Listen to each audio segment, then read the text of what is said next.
Update. Thinking about leaving my wife and child. Thoughts? Original post. I-32 male will be real. If it hadn't been for my son, I would have ended the marriage already. Things weren't good back then between us.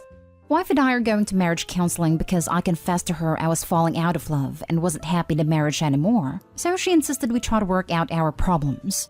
We did try it. Open up, have communication better, try to be more affectionate with each other and connect more as a couple. More romantic date nights and spontaneous trips. Basically to find that spark again. None of it worked and I was ready to call it quits after a year, until we found out she was pregnant. Now, for me, I always thought we were set on never ever having kids. That was something mentioned when we were first dating, and I was pretty relieved she felt the same way about not wanting kids. To me, I just never liked them. Not what I wanted for my life at all. But once we found out, she wanted to keep the baby. It was a whole other conflict. I didn't want to be a father, but she wanted him. For a while, I kept bringing up the options of termination or maybe adopting, but in the end, that didn't go anywhere. Then I thought, okay, well, parents split up all the time even with kids involved. However, that just gave me a lot of backlash from everyone about what a nahal I am, because who even thinks about leaving their pregnant wife? I feel my biggest mistake was letting myself believe that maybe with a family we can make it work. Being there for her and the baby, that I just get that love for them, it'll work out along with the therapy we had done. Now I feel even more miserable. We have family time, date nights when we manage to get a sitter, free time to ourselves every other weekend if possible. I just hate it all. The only time I'm actually content is when I'm not home or get to have a little personal time. Everything going on at home makes me wish I left before there was even a chance of her getting pregnant. But I felt bad not trying to get some help first before throwing in the towel in our marriage. Now there's a baby involved, and it's 1,000 times more complicated. I don't feel any closer to my wife or my son, who's about 13 months now. It's not his fault, I get it, he's a baby. Right now it's been a lot easier to manage and thought by now I might feel closer to him. Sadly, I don't. Part of me just wants to pack my stuff and leave already. That part makes me feel horrible because I'm his father and wouldn't feel right to leave him without one. Just don't know if I can be what they need me to be anymore. Is there really any way to stop feeling this way? At this point, it's like I want to walk out and never look back. But is that really the best thing? Edit. For those curious, we did not have unprotected action. Never wanted to end up in the scenarios where rubbers were always used and she said she was on birth control. That's how it always was in the years we've been together. It's been brought to my attention that I should probably mention this detail for better advice. I just didn't want to include it before because it was done in the past and my son is already here. But yes, I talked to my wife if this was done deliberately, the pregnancy I mean, and she never denied she had anything to do with tampering. It's still on me for being intimate with her regardless, but she did have something to do with it. Like I said though, I didn't want to focus on that because my son is here anyways, and nothing could be done about it now. Now for the top advice before reading the update. You should leave. Your marriage should have ended years ago, and staying in a bad relationship just because of a baby is never healthy. Your wife deserves someone who will love her. Your son deserves growing up in a home where he is loved and wanted by all the adults in it. And no matter how much you try to fake it, kids can sense when their presence isn't really wanted. And you deserve a partner whom you do love and wanted to be with. None of you can get those things until you firmly admit once and for all that it isn't working for you and never will and put an end to it.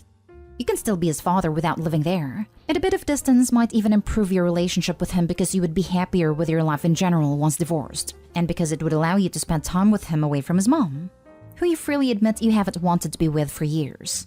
Tell your wife it's over. If she wants to try counseling again, agree to going. But warn her that you will be informing the counselor up front that the marriage is over, and you're only there to help your wife come to terms with that fact. Move your stuff out, and file for divorce and at least visitation with your son.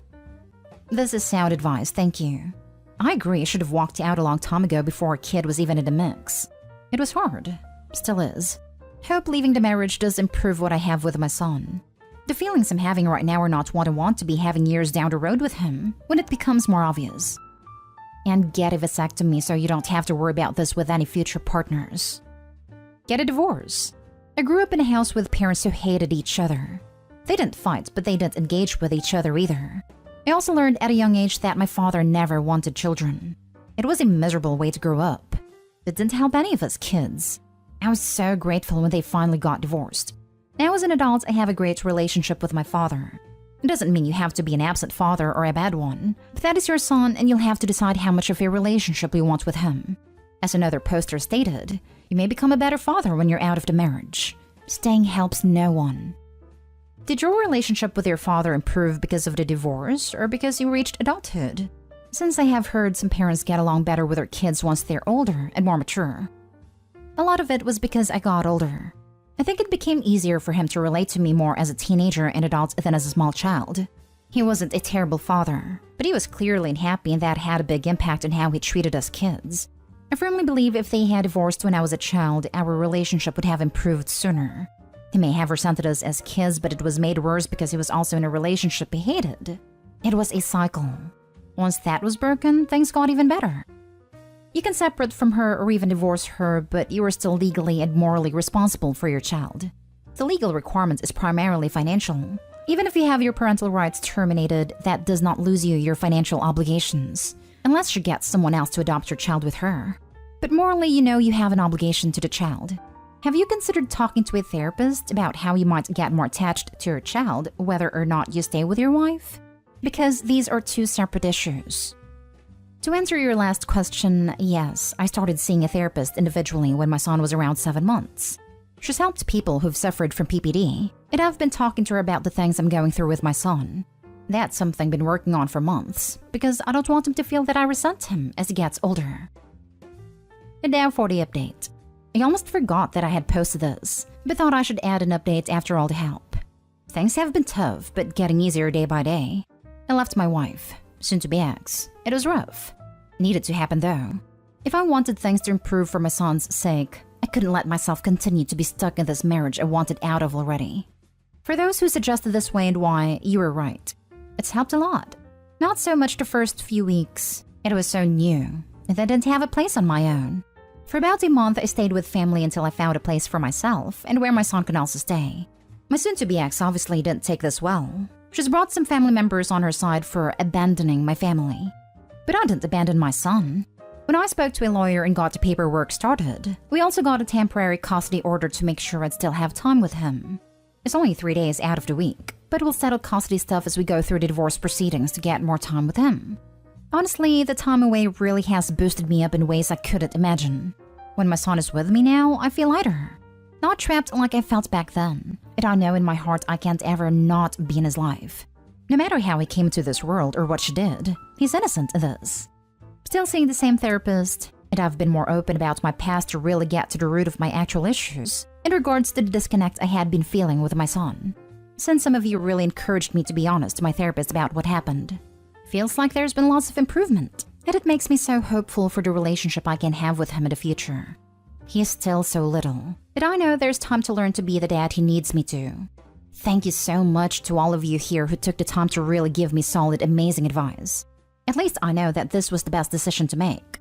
And now I get to fully try to bond with my son without any negative feelings about my marriage pulling me back. I'm glad that things are looking up, and that it's improving your relationship with your son. Keep up the hard work and good luck with everything. Not all perfect right now, but it's a start. I haven't felt this hopeful for the future in a long time. It's like a breath of fresh air. Yo, as one of many children with divorced parents, A, good on you for splitting sooner rather than later. B, see if y'all can work out a schedule that's not days of the week but weeks of the month. It's freaking blue, packing up my stuff all the time to get tossed around once or twice a week over some disagreement over custody.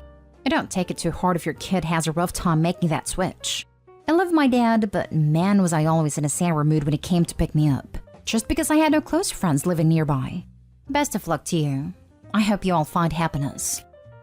Just to give some hope, OP, when my wife and I split, she did not care for it at all. The court ordered 3 days every other week, but we never stuck to that and I had them often. Maybe she'll be open to that when she cools down. I'd like to believe that. Last thing she said is she'll make sure I can never see him anymore. If those were words of anger or she was serious, well, I don't know, but I'll fight for time. Always communicate through text and voicemails. If you live in a single-party consent state, then record your conversations with her too and give them to your lawyer. Threatening to take away your parental role out of spite is not going to look good for her in court. Luckily we do, and I've managed to bait her twice after I moved to my new apartment and asked to see my son, which she refused unless I came home. It's all in text. You can't argue with the evidence. You made the right choice, Soapy. I'm glad you are now feeling better and bonding with your kid. Keep it up. This is a place I was afraid I'd never manage to get to, but I'm happy that I did. It's not perfect, and there's still issues that need to be worked on further.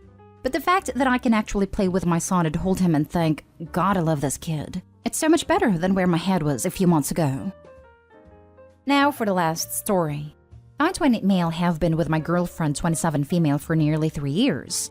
She keeps hinting at buying a house at Booking Views, but some things have come to light this past year, and I'm not fully sold on financially tying myself to her. At the start of this year, my girlfriend turned her notifications off on her WhatsApp and Snapchat applications.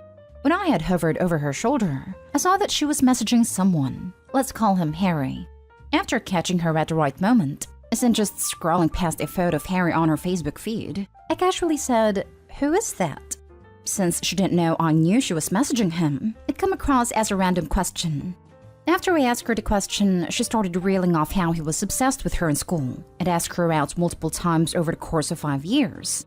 Obviously, this didn't sit right with me because Harry's single, and if he was obsessed then, he probably is now. Plus, their conversations clearly aren't PG in my eyes, as it warranted her to turn off notifications on the apps she was talking to him on. To cut this story short, I snooped on her phone and found that she had deleted both chat logs on both apps. But I found something else that worried me. During our dating period, we had visited all different places like York, lakes, and even glamping. So I can say we were pretty obviously exclusive, especially since we deleted our dating apps. However, I found a text messages to her ex of 7 years saying, "What was I supposed to do? You said it was over and you didn't want to sort it, so I've moved on." And another said, "Just unblock me, I want to sort it out." This one was while we were away in New York and obviously having a good time. The worst thing is that, at the time, she mistakenly called me by her ex's name, and I thought nothing of it since she'd been in a relationship with him for over 7 years, the benefit of the doubt and all that. Then on her Facebook Messenger, she had messaged saying, "I can't talk to you as I'm with someone and it's disrespectful towards him." Yet I found more messages after the last Christmas saying Happy Christmas, and I'll speak to you around your birthday. He replied saying how it's stressing him out her messaging him, but she continued anyway. I always found it odd why he had messaged me when we first got together, saying he was going to smash my head in, and messaged her saying that she's his, and that my teeth are getting knocked out. I just put it down to 7 years and that he's an obsessive ex, as they do exist. Back to the issue. I raised it and got a balking for going on her phone, which was fair enough. But after trying to deflect it on me, I finally got to the bottom of it, and she said that she was sorry and all that, and she can't remember why she was saying that at the time, and can only apologize and turned her notifications on again. So I did what I always do, and forgave her but never forgot. Now coming down to looking at houses. I kept sending her houses and she was never replying, until I vocally told her I'd sent them.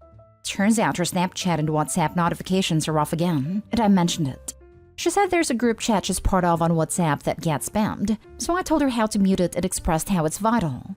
She looks and sees my messages on time for us to buy a house, which remembers her idea. She wants to do this. Anyways, I tested out a week later and she still got the notifications off. Now, I know I said let it go, but now she's turned her notifications off again. It just brings it all back. And honestly, I have this gut feeling that she's going to screw me over, and I'll be financially tied to her if I get a joint mortgage. We also have a dog, which complicates things further. You see, from my point of view, I had an obsessive ex. Each time she messaged me, I told my girlfriend what she said and when she said it. I made it clear to my ex multiple times I didn't want anything to do with her yet. My current girlfriend was sending happy birthday and happy Christmas messages to the ex that said he would smash my head in, and repeatedly told her that she was his, instead of just telling him how it is and blocked. I know the messages were from nearly 3 years ago, and I know the other messages were just happy birthday and happy Christmas last year, but it's also the stuff with Harry, which I never mentioned, but I gathered it was something she shouldn't have done, since she made a point of deleting the conversations. At the start of their relationship, I set a boundary which was, I just want to be with a person that hasn't disrespected me in any way, shape, or form, and that included messaging exes or other lads in a way that would be disrespectful towards me. It'd make me look like a fool. Regardless of how I've left it, and I've left it 12 months, I just feel like something eventually is going to happen, and I just can't shake the gut feeling she had an emotional affair with Harry behind my back. Trust your gut, man. Always. It's usually right. I think all of your concerns are valid, and it doesn't seem like she's trying to remove them from her life either. The fact that he threatened you and she sends him Christmas messages and birthday messages is enough BS for me to call it quits. And honestly, even if you're wrong, you clearly don't trust her. You shouldn't be in a relationship with someone you don't trust, much less buy a house with them. I counted here. Don't buy a house with someone you're not married to. That is all. Yeah, this. I bought a house with my boyfriend/best friend of literal decades, and I'm still in the process of trying to disentangle, 4 years after our breakup. Are you me? It's such a pain. I've told my current significant other I really don't care about marriage and the romantic BS behind it, but we have to be married for legal reasons when we buy a property and build, because I'm not going through this again. You're acting shady. Yeah, I know, I'll stop. Some weeks. You're still acting shady. Yeah, I know, I'll stop. Some more weeks. You're acting shady. Yeah, I know, I'll stop. Many more weeks? Why? No kidding. It wants to tie himself to her financially? Makes me wonder if she wants to buy a house, so when she leaves him, she'll get half of the proceeds of the sale or he'll have to buy her out. Either way, she'll walk away with a nice chunk of change.